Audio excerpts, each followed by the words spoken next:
Helicopter দুর্ঘটনায় ইরানের president ও পররাষ্ট্রমন্ত্রী সহ নিহতদের প্রতি শোক জানাতে দুপুরে গুলশানের ইরানের দূতাবাসে যান বিএনপি মহাসচিব মির্জা ফখরুল ইসলাম আলমগীর। সেখানে রাখা শোক বইতে স্বাক্ষর করে দলের পক্ষে শোক প্রকাশ করেন তিনি।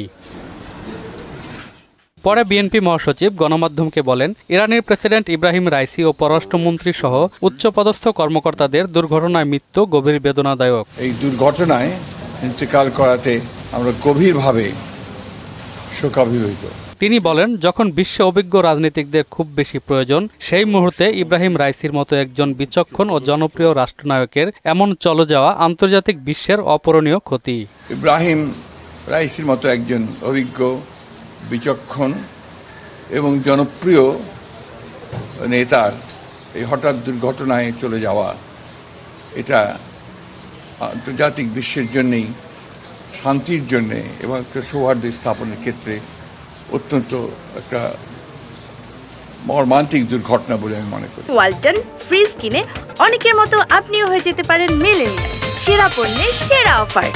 এদিকে বৃহস্পতিবার দুপুরে বিএনপির কেন্দ্রীয় কার্যালয়ে সংবাদ সম্মেলনে কথা বলেন দলের সিনিয়র যুগ্ম মহাসচিব রুহুল কবির রিজভী। এ সময় দেশে অর্থনৈতিক নৈরাজ্য চলছে বলে অভিযোগ করেন তিনি। দেশে চলছে এক অর্থনৈতিক নৈরাজ্য। ব্যাংকগুলো টাকার জন্য হাহাকার করছে, ব্যাংক ঋণ বিতরণ করছে আমানতকারীদের অর্থ থেকে। বাংলাদেশের সাবেক সেনাপ্রধানের ওপর মার্কিন সরকারের নিষেধাজ্ঞায় সরকারের লোকেরা স্তম্ভিত হয়ে গেছে বলেও মন্তব্য করেন রিজভী।